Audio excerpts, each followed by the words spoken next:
Welcome to the 11 Alert Desk. This is Aspen Andrews with KKTV 11 News, and we are just now learning that a K9 with the Colorado Springs Police Department is in critical condition after being stabbed multiple times while taking a barricaded suspect into custody today. So far, what we know is officers responded to a domestic violence protection order around 10:43 in the morning in East Colorado Springs. So far, we know the suspect barricaded himself in the home, and when K9 officers went inside to try and contact that suspect, K9 Rome was stabbed by the suspect multiple times.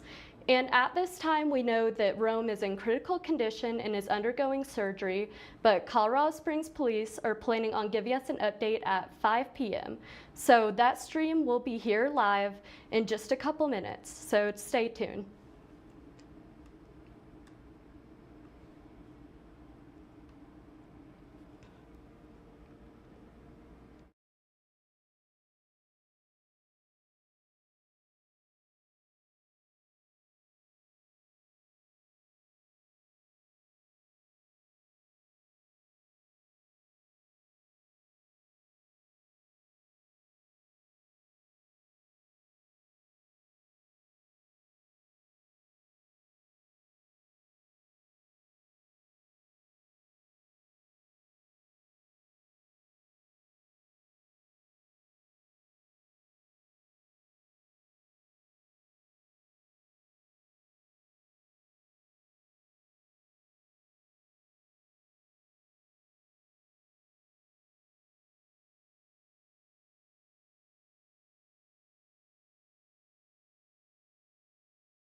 Z. Chief Vasquez will be followed by Dr. Abby Sticker from Animal ER Care, where Rome is being treated, and she'll give us a high-level update on Rome's current condition and prognosis. Dr. Sticker will be followed by District Attorney Michael Allen with the 4th Judicial District, and then we'll open it up to a few questions. So I'll turn it over to Chief Vasquez. Thank you, Ira, and thank you all for being here. This is important to us, and obviously, there's a lot of interest in our police department as we consider Rome part of our family. I'm going to start off, as Ira said, by telling you a few of the facts that led up to Rome's injuries. At about 10:43 this morning, officers responded to a violation of domestic violence protection order. During this situation, the suspect, who's been identified as 37-year-old Anthony Bryant, barricaded himself in the residence, refusing multiple attempts to get him to come peacefully out and surrender. Our tactical enforcement unit and K9 unit responded to the residence to attempt to peacefully resolve the situation in the safest manner possible. After continued failed attempts to get Bryant out of the home, one of our police K9, Rome, was deployed to help get Bryant in custody, when he was stabbed multiple times and is currently in surgery in critical condition. As a direct result of Rome's actions, no officers were injured, and Bryant is in custody at this time. The homicide unit and Metro Crime Unit are handling the investigation. Bryant will be charged with burglary, obstruction, resisting arrest, and attempted felony aggravated cruelty to law enforcement animals. Additional charges are pending depending on the outcome of the ongoing investigation. Officers place themselves in danger in this city every single day. They come to this profession knowing that this is part of the duty that they swear an oath to serve and to protect and to safeguard our community as our family. These are more than just words to us. Our officers passionately protect our community, as K9 Rome did, and those officers on scene also did during this situation. Officers who are part of the K9 team develop a special bond with their K9. They aren't just a partner, they're buddies. They truly become buddies. I had a K9, they're with you so much, so often, 24 hours a day, 7 days a week. They become part of his family, and they're part of the CSPD family. My heart goes out to our officer, who I'm not going to name at this time. I ask that you keep Rome, our officer, and his family in your thoughts and in your prayers. I want to thank our community for the support they've already shown to Rome and our officers. I also want to thank a few other folks, the staff at Animal ER Care who are caring for Rome, and we'll hear from Dr. Sticker here in a minute, Sheriff Roybal and the El Paso County Sheriff's Office, Chief Christiani and the Fountain Police Department, and staff from the Department of Corrections. If you were unaware, dogs can give other dogs blood. They don't have a blood type specific like humans do. All of these agencies brought their K9 unit up to the vet center in case Rome needed blood. It's really a great relationship that we see between all of the agencies in this region. This is just one example of that, and I truly appreciate them. D.A. Allen is also a great partner with us. D.A. Allen and his office will take over the filing and prosecution of this case. You're going to hear more from him in just a minute. I truly appreciate his responsiveness to CSPD and this particular case. Oftentimes when things like happen, we get an overwhelming amount of community members who want to help in some way, like making donations. We ask that any donations be made to the Police Foundation of Colorado Springs in this case. And with that, I'm going to turn it over to Dr. Abby Sticker from the Animal Care. Hi there. Like you said, my name's Dr. Sticker. I was one of the doctors helping out with Rome. Rome came to us earlier this afternoon with some pretty extensive lacerations. He had one kind of on the top of his head. He had one on his neck, as well as a pretty severe one extending from his abdomen down into his left leg. After some pretty aggressive stabilization efforts, we were able to get him into surgery where he is currently right now. His surgery is being performed by Dr. Michelle Morgan and Dr. Michelle Hassick over at Mountain View Veterinary Surgery. They are boarded surgeons that we work with pretty often. I would say that his where he's at right now is still fairly critical. He's received multiple blood transfusions to help with hemorrhage, as well as help stabilize him further. I do feel that the next 24 hours are going to be pretty critical to see if he's able to pull through for this. And if we do pull through, probably going to expect multiple days in the hospital. So.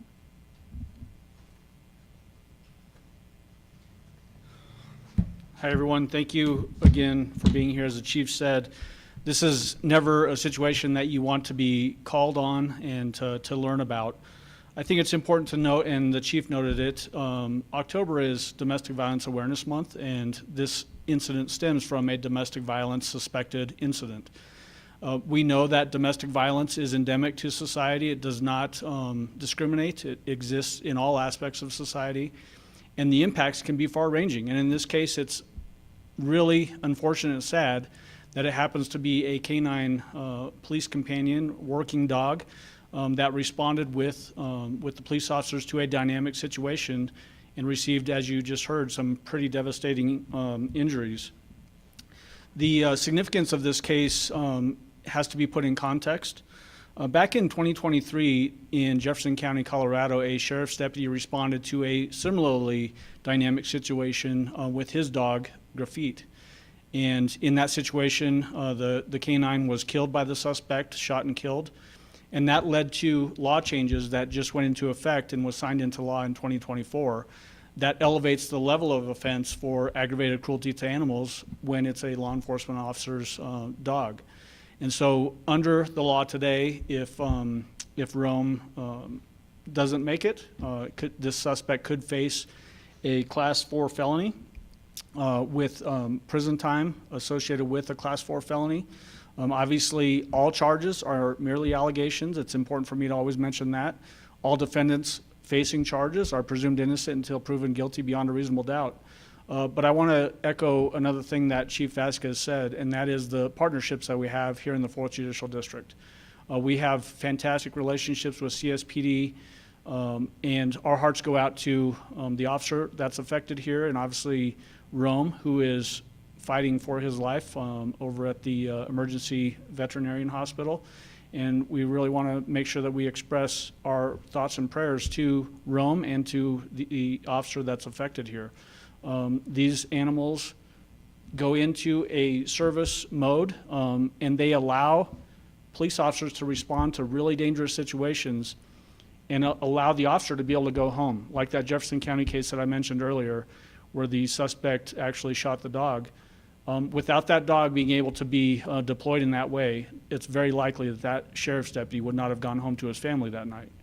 Very easily could have happened here as well, that the officer, without his dog, may have sustained some pretty serious injuries as well. So the sacrifice that these animals make is important to note.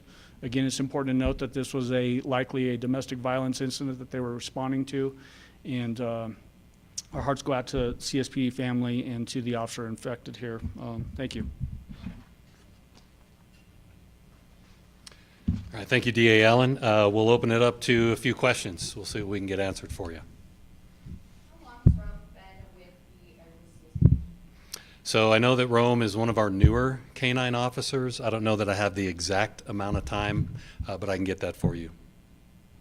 Was it the suspect's home that the incident happened on, or was that a victim's home? At this time, that's still kind of part of the investigation, the exact details of that. Was anyone else, was anyone else at home at the time of the incident? No, not to my knowledge. And it sounds like the canine was stabbed, I'll say stabbed, I don't know if it's the word, 3 times? Head, neck, and then side. I would say it's hard for me to confirm that just because I wasn't there for it. What I know is the extent of what I saw when he came in, where he had a large laceration to his head, his neck, and then a large one in his abdomen. Yeah. So 3 wounds. 3 wounds that we can identify right now. I did want to mention, because I forgot to in my last statement, Unfortunately, he is going to lose his left hind limb. They are removing it during surgery because of the extensive injury from that laceration to that as well. I know you guys were talking about the law in place, but does that law only go into effect with the suspect's felony charges if the dog passes? Like, if the dog survives, he won't face any additional charges? So, it's, the question is, the change in the law, how it affects this situation depending on if Rome passes or survives. All of that's going to be taken into consideration when we look at charges. Based on what I know about the investigation now, it's highly likely that the suspect will face felony charges. What exactly those are at this point is hard to determine until we see the total investigation. You can always have attempted felonies too. So even if it's an attempted aggravated cruelty to animals, that's still a felony offense too. Was the domestic violence victim injured as well? No. That's not, the information I have right now is that there were no other individuals were injured through the course of this. I know you said that, but also, does that mean that did they like charge the police at all? Like, did they attempt to injure the police, or did the dog stop to Yeah, so K9 Rome made contact with the suspect, and I'll give you a time here on my timeline, at about 1:15 is where this incident had gone, and it took officers about another 15 minutes to get the suspect into custody. You mentioned some other taser and chemical agent being used after the fact. Is it typical for a K9 unit to be deployed before those types of meetings, or is this special considering the circumstances? Yeah, and if the chief wants to speak any more to this, but what I can tell you is obviously, we take every step and precaution we can to de-escalate these situations when someone is refusing to be cooperative with lawful commands. So, oftentimes when we let them know that a canine is going to be released, that is an excellent de-escalation tool, and that's something that we're going to use before we go to anything like a 40 millimeter OC round or a taser, kind of in terms of steps of escalating the use of force. So that's why our canines are such valuable partners, is because, a lot of times people understand they don't really want to tangle with one of our canines when they get in there to work, but that is definitely a step that we'll take before we have to go to those next steps in terms of use of force. Boss, anything else? Yeah, so I don't want to speak too much about the specific facts of this situation just because it is an ongoing investigation. What I will say is that every single situation is fluid and different. Officers are trained to determine based on what they're seeing, what they're encountering, on which tool to use, whether it's a taser, OC spray, some of the things that Ira mentioned, or a canine. I just don't want to go into too much detail on this particular incident for the investigation. I know in the past the department had asked for plans to supply vests for the dogs. Was Rome wearing a vest during the time of the incident, and is that still an ongoing need? Yeah, so the question is, was Canine Rome wearing a stab-proof vest at the time of the contact? I don't have that information right now, but I can try and get it for you, or here's Chief. So when those vests are donated to us, but a canine has to be 20 months old to receive the vest, and the reason for that is they're still growing. So you want the vest to fit them appropriately. Canine Rome is actually only 18 months. So he would have received his vest in 2 months. In this particular case, he's just a little bit too young to do that. Vested Interest is the group that does provide those vests for our canine, and the rest of them do have them. He was just a little too young for that.